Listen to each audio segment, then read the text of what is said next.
You know, because this is a lot of the personal footage of Diddy. It shocked a lot of people. And I know, 50, the way you run, this cannot be all that you have. Is there other stuff that you just have not shown? Yeah. So are you coming out? I know next year is going to be a number 2, season 2. I just put it on YouTube. I just put it on YouTube. Everything in life, you're going to have people that are bad and people that are good. You have to choose your side. Puffy, Puff Daddy, Diddy, Sean Combs, all of these reincarnations, all those name changes are attached to really bad deeds.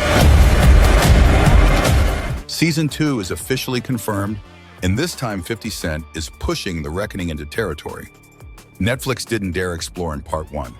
"I'm still in this movie," he said, making it clear he already knows how the story ends.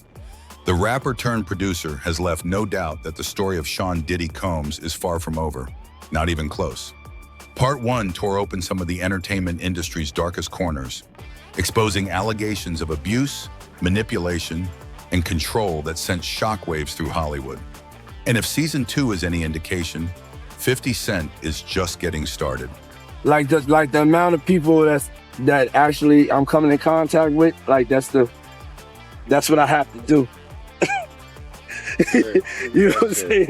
It's like 150 hugs, you feel me? But now, 50 Cent appears to be zeroing in on the chapter everyone whispered about, yet no one was willing to put on camera.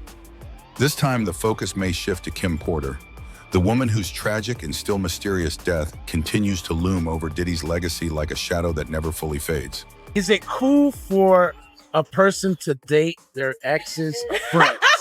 Hell, motherfucker. No. Okay, so especially if they ball players. If the rumors are accurate, The Reckoning Season 2 could become the most dangerous documentary Netflix has ever approved. Because once you start digging into secrets, powerful people have spent years trying to bury, someone is bound to get burned.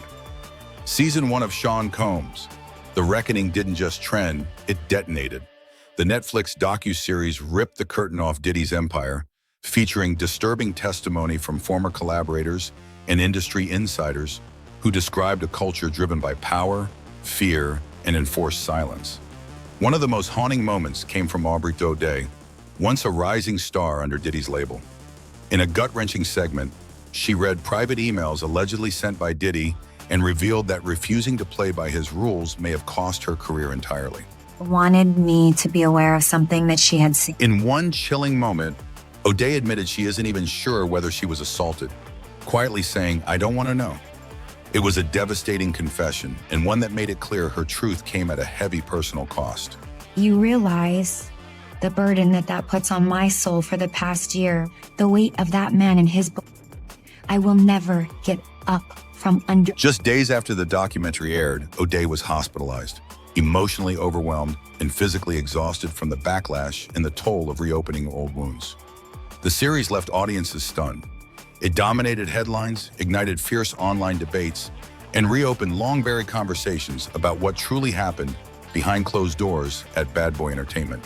Aubrey looked out of it and was just lying there. But as shocking as those revelations were, many viewers couldn't shake the sense that something significant was missing.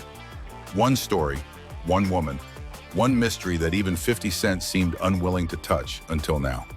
Kim Porter, model, actress, mother of 4, and for more than a decade, the woman at the center of Sean Combs' personal life. On November 15th, 2018, Kim was found unresponsive in her Toluca Lake home. The Los Angeles County coroner later cited lobar pneumonia as the cause of death. Yet from the moment the news broke, questions lingered, and for many, that chapter never truly felt closed. And then all of a sudden, they rush to do the coroner come in and say, yo, she had a back, she had pneumonia, she died of pneumonia, but nobody did no autopsy or nothing like that. Get out of here. She was only 47 years old, and from the moment the news broke, many who knew her felt that something didn't add up. Her former partner, R&B singer Al B, sure, publicly questioned the official account, saying he did not believe her death was natural. Others close to Kim quietly suggested that she had grown fearful in her final years, that she may have known too much or seen too much. None of these claims have ever been proven. Still, the speculation has never fully faded. I need to know, do you think that Diddy killed Kim Porter? Absolutely. Why? Because of all the videotapes, because of the book, because of all the people she gave copies of her book to, or at least chapters, because of everything that she had on him. Media takeout reports that producers initially considered including Kim Porter's story in The Reckoning, but ultimately decided it was too sensitive to address. The emotional weight, the potential backlash, and the unanswered questions made it too volatile for a first season.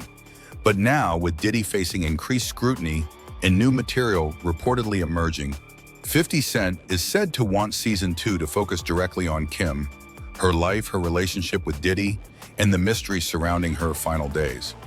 Because while the first documentary exposed the power, control, and manipulation that defined Diddy's empire, the next chapter could explore the personal cost of loving him.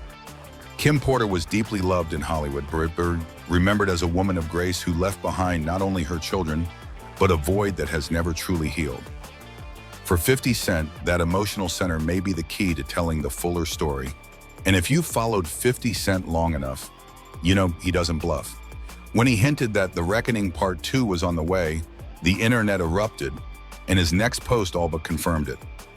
In his own words, he referenced 140 hours of footage, adding, "I don't understand why he filmed himself, but I'm glad he did." What was Diddy recording it? Well, Diddy was recording it because he thought he was about to beat the case. So he wanted to do a Netflix documentary. Didn't pay the guy, and then 50 got all 140 hours of footage of secret Diddy tactics. According to 50 Cent, Diddy's team documented everything. Conversations, strategy sessions, even moments that were never meant to be seen. That footage is said to capture witness interference, legal maneuvering, and conduct that could completely dismantle whatever defense Diddy has left. You know, just and not guilty. I want to have a life to be able to live. You know, it's really going to be hard for me to take more hits than I take it. You didn't do anything wrong on any front, and you've come to New York, face things head on. If anyone's ever paying any attention to what you've actually been doing, you've handled this. Bro, then you have to have a spokesman. You have to have some sort of comms to constantly be pushing that. Only fragments of that footage surfaced in part 1. The rest, nearly 140 hours, has never been made public. And 50 Cent's message was unmistakable. He's not finished, and this story is far from over. Fans believe that this unreleased material is what will drive The Reckoning Season 2. And if that's the case, the next chapter won't simply continue the narrative. It could completely dismantle what remains of Diddy's reputation. Because beneath the trolling, the memes, and the bravado, there's a far more calculated strategy unfolding. I feel like I need to wash, like I'm dirt. It should show you his character. 50 isn't simply producing a documentary. He's constructing a public record, episode by episode. And if he truly plans to reveal those 140 hours of unseen footage, Season 2 could transcend entertainment. It might serve as evidence. Things take an even darker, more surreal turn here. During production, the team reportedly uncovered a massive archive of private recordings that Sean Comey's filmed himself while he was fighting to defend his case, footage no one anticipated. Dealt in the dirtiest of dirty business of media. In propaganda. It allows them to get a clearer picture, stretch the defense horizontally faster, right? And it also, conversely, makes the defense think a tick longer, which they clear things. It's a whole lot of crazy. It began as an ego project. Insiders say Diddy genuinely believed he could clear his name, so he reportedly hired a personal videographer to document every aspect of his legal battle. Meetings, phone calls, behind-the-scenes conversations, everything was recorded. Even as the situation spiraled out of control, the cameras never stopped. What remains is an astonishing 140 hours of raw, unfiltered footage, a digital vault capturing Diddy at his most vulnerable and controversial moments. Only fragments made it into The Reckoning Part 1. The rest remains unseen. According to 50 Cent, the remaining footage could silence anyone still defending Diddy. In an Instagram post, 50 didn't hold back. 140 hours of footage. Well, there's a guy named Neil who was mentioned in the court, works right up under Diddy, was organized and everything. Allegedly, they are saying that he is on video, film, tampering with witnesses, giving out addresses, offering money, bribing, we'll pay for your lawyers, all kind of shit that could be counted as witness tampering, obstruction of justice. And 50, of all people, has his hands on this footage. And I'm hearing that this could implicate Diddy's lawyers in some bullshit. They could be charged. This shit is getting wild. I don't understand why he filmed himself, but I'm glad he did. The people backing him will be very quiet once more comes out. That single post sent shockwaves through Hollywood. Even TMZ's Harvey Levin slammed Diddy, calling the move one of the most reckless he'd ever seen from a celebrity under investigation, accusing him of betraying his own lawyers by recording confidential legal discussions. It's shady that Diddy recorded Mark without telling Mark, knowing that this would go somewhere at some point. Does Mark feel betrayed by Diddy? If I were Mark, I would be out of my... If those tapes really contain what 50 Cent claims, witness tampering, behind-the-scenes manipulation, and private legal discussions, then Netflix isn't just holding a documentary archive. They're sitting on potential evidence. That shifts the entire dynamic. If even a fraction of what's rumored on those tapes goes public in season 2, The Reckoning won't just be a documentary series. It could become a courtroom in the court of public opinion. You know, it's really going to be hard for me to take more hits than I've taken, God forbid, get in front of a jury and have a chance. The impact of The Reckoning was immediate and intense. Within days of its release, the music industry was forced to confront some of the darkest rumors from the 1990s hip-hop era. The documentary's subtle suggestion that Diddy may have had connections to Tupac Shakur reignited a firestorm that had been smoldering for decades.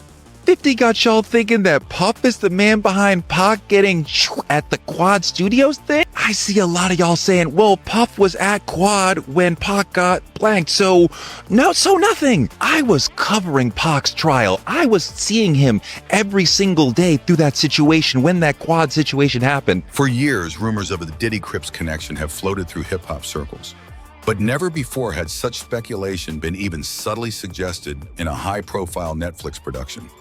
Journalist Tay, who personally interviewed both Tupac and Biggie during their lifetimes, stepped forward to clarify.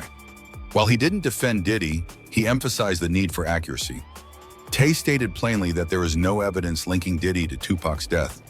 The documentary stopped short of making any direct accusation, but the insinuation alone proved combustible. Tay instead pointed to Suge Knight, citing timelines, witness accounts, and supporting data that consistently trace back to him, not Bad Boy Records. Yet once a rumor spreads online, it takes on a life of its own and becomes nearly impossible to control. Oh, no, I will never defend Puff, but I will defend the truth. I see a lot of y'all saying, well, Puff was at Quad when Pac got blanked, so nothing. I was covering Pac's trial. I was seeing him every single day through that situation when that Quad situation happened. Yes, Big and Puff were there because it's a studio. There's lots of people recording. And as the debate raged, 50 Cent fueled it even further, pulling new names into the storm. Jay-Z, J. Rule, and even Roc Nation executive Desiree Perez. When fans accused the industry of banding together to silence him, 50 responded with unapologetic bravado. My momentum make them all get together, LOL. The feud reignited old rivalries, unearthed long-buried grudges, and left everyone questioning just how far 50 Cent was willing to push. I have released Diddy's documentary on Netflix, and I have given all the proofs of who was involved with Diddy. I have presented the videotape of Diddy's parties as evidence. Now no one can save Diddy and the other celebs.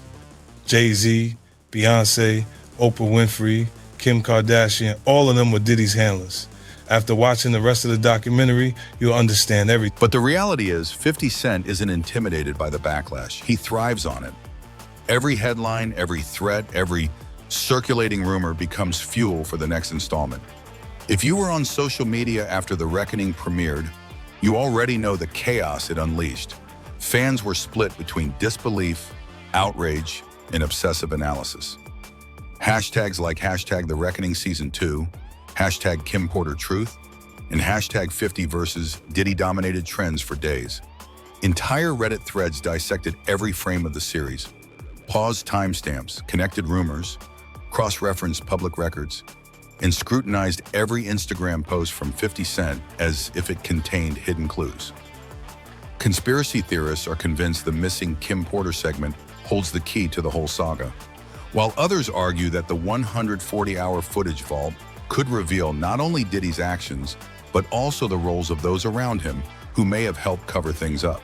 What was Diddy recording it? Well, Diddy was recording it because he thought he was about to beat the case. So he wanted to do a Netflix documentary. Didn't pay the guy, and then 50 got all 140 hours of footage of secret Diddy tag. Meanwhile, insiders say Netflix executives are keeping a close eye on the frenzy.